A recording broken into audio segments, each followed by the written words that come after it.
Hey, in today's video, I'm going to be talking about the best Great Axe weapons that you can use in Elden Ring's patch 1.09. Of course, they've buffed quite a few things, and we'll get into that a little bit later on. What I will be showing for the next few minutes is how to acquire these weapons, and then we'll talk about what's so great about them. First and foremost, we are going to talk about the Great Axe, which can be acquired early game. You just want to arrive over here at FGale Lake, and then we're going to proceed towards the north. We are going to go across this way, as you will see a few enemies along your path. Now, what you're going to do is take out the two giants, or excuse me, the two trolls at the front there that are carrying the cart. Once that has been done, you will be able to then interact with the chest that's in the back. So here we are, we're going to take out both of them. If you want to know how I'm able to cause so much damage, check out my build from the previous video. It's definitely worth doing. We're going to then open up the chest here, and you're going to see that we now have the Great Axe.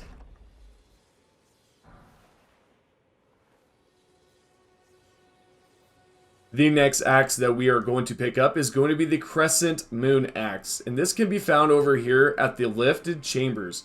Once you are here, go towards the left side. You will see that there's going to be a bird in the distance. We want to take out this bird. Now, is it entirely possible to skip past this bird and take out the enemy that we need to? Yeah, you definitely can. The issue is that this bird may interfere with your battle, and if that is the case, you're most likely going to have some sort of trouble with it. So I recommend taking out the bird, and we're going to then take out this fella. If he does not drop an axe, or specifically the Crescent Moon Axe, we need to then spawn back at the Lost Grace and rinse and repeat this till it happens.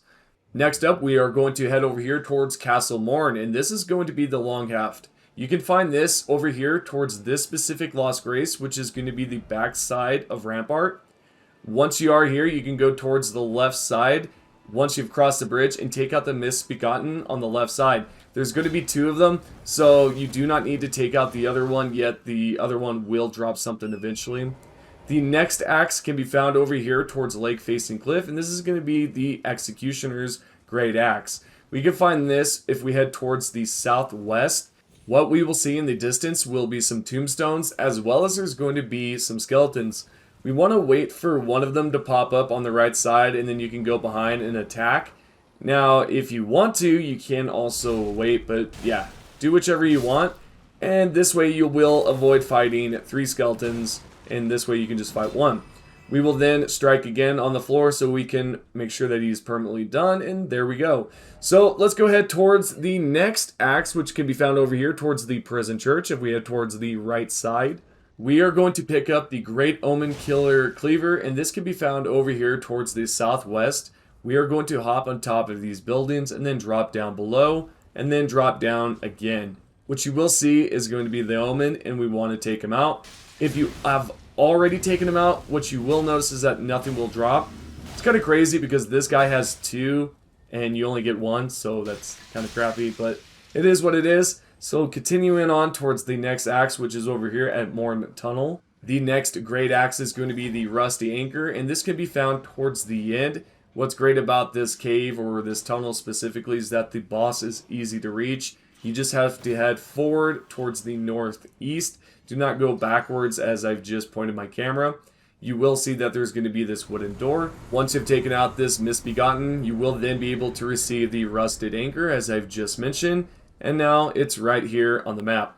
So let's head over towards the next destination, which is going to be the capital outskirts. We're going to pick up the Gargoyle's Axe. This is going to be located right here at this Lost Grace. We will proceed up as if we were heading straight towards Lindale Capital, and we should see that this right here, the gargoyle, will pop up. We will take it out, and once that's been done, you will receive the Gargoyle Axe. There's two in the game specifically, so this one we are going to pick up the Gargoyle's Great Axe. This is pretty similar to the other one, to be fair.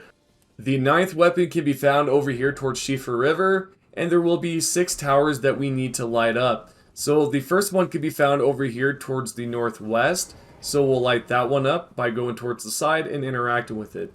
The next one can be found close by, and that's going to be towards the northeast, and this will be right here. You just want to go behind it and activate the flame bowl, or whatever you want to call it.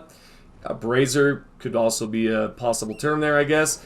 We're going to go over towards the northwest now and activate the other one. This will have one of the enemies close by to it, so you will need to activate it fairly quickly if you are triggered like I am here. So we're going to go up and then jump towards the right and then activate that. So I've already activated this during my play. I'm going to now go towards the next one, which is located in the middle here, where the larger tree can be found.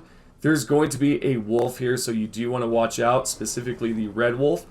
We are going to then light up the fourth one here, and so now we can head towards the north, and there will be another one that is close by. The last one is fairly close by, and what's great about that one is that it's towards the end, and we can then interact with the boss. So here's the fifth one. We're going to interact with it. There's going to be some rats nearby. It can be quite hectic in this situation because they can gang up on you. So now that we have that one lit, head towards the southeast. Eventually you will see a group of enemies that you do want to avoid, and man, it's kind of hard because they will notice you. Yet if you just go straight up from the back side here and then interact with it, you can then hop on top of your mount, and then you can proceed towards the southeast again. We will then take a left here, and you're going to notice that this specific beast is now lit up. We can then go against this boss, we'll take it out, and we will receive the remembrance. Once you have acquired the remembrance, go over towards the round table, interact with the fingers, or specifically the lady, and she will then allow you to purchase the winged greathorn. And last but not least, we could find the last axe, which is right over here at Stormvale Castle, and this can be acquired early game. You just want to take out Godric and then take the remembrance over to the round table as we've done before, and this time you will buy Godric, or specifically the Axe of Godric. So now that we have all these great axes available, let's talk about the Gargoyle's Great Axe. This is not too bad in damage. The reach is pretty bad compared to a lot of axes out there. It can be compared to the Rusted Anchor's reach, but to be fair, this one does fall short on damage. The Rusted Anchor is a little bit better on the damage scale if you want to compare those two. Interesting enough, this one, I would just toss it away because it's only available later on in the game, and to be fair, you can pick a better axe early on. For example, right here, the Crescent Moon Axe. This has better range, it does better damage, and not only that, what's interesting enough is that this shares the same unique attack that the Axe of Godric has. The long half axe is pretty similar, I think, in range when it comes to attacking. Now, this one, it comes with the Ashes of War Cry. It's pretty similar to the other ones, the other great axes. For example, the Crescent Moon was another great axe that had War Cry.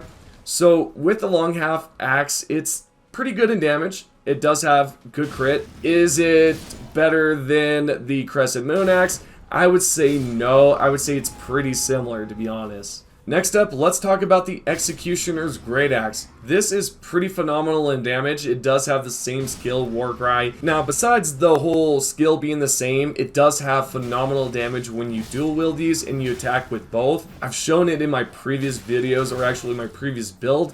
The next one is going to be the Great Axe. This right here is phenomenal because one, you can acquire this early game. Two, it has Barbaric Roar, which is not a bad Ashes of War because this does increase your attack power, and it does change up your combo attacks a little bit there to a different way. The damage is phenomenal. The strength, it does scale with that. So with that all being said, if you're looking for a good strength build, why not just throw this one on and add some strength to your stats? The Great Omen Killer is going to be the next one that I recommend because if you throw on Wild Strike's Ashes of War, this does phenomenal damage, and if you infuse it with blood and then throw on a talisman like Lord of Blood Exaltation, this will then add more damage and you can continuously strike with those Wild Strikes. Phenomenal, and I definitely recommend this one. Now, does this beat Great Axe? Well, to be fair, that's up for argument. I personally like the Great Omen Killer more than the Great Axe. Now, continuing on towards the Winged Greathorn. Using this is pretty phenomenal. A lot of people have disliked it in the past. Now, with the recent buff, you do have increased speed and recovery time. Is phenomenal now with great axes, and if you use the skill called Soul Stifler, this will then lower down the defense for enemies that are around you, and this is incredible because when you throw on a upgraded weapon with that lower defense, it does phenomenal damage as well.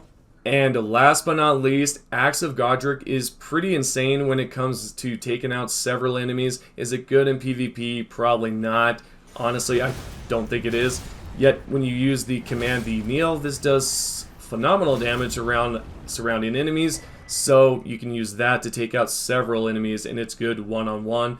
But for the most part, not good for PvP, but probably the best axe that you can acquire early game. And there you go, guys. Hope you have enjoyed the video. If you are new to the channel, feel free to subscribe, turn the notifications on, and if you have any questions, leave them down below. Thank you all for subscribing and turning on those notifications for those that have, and I will see you all in the next video.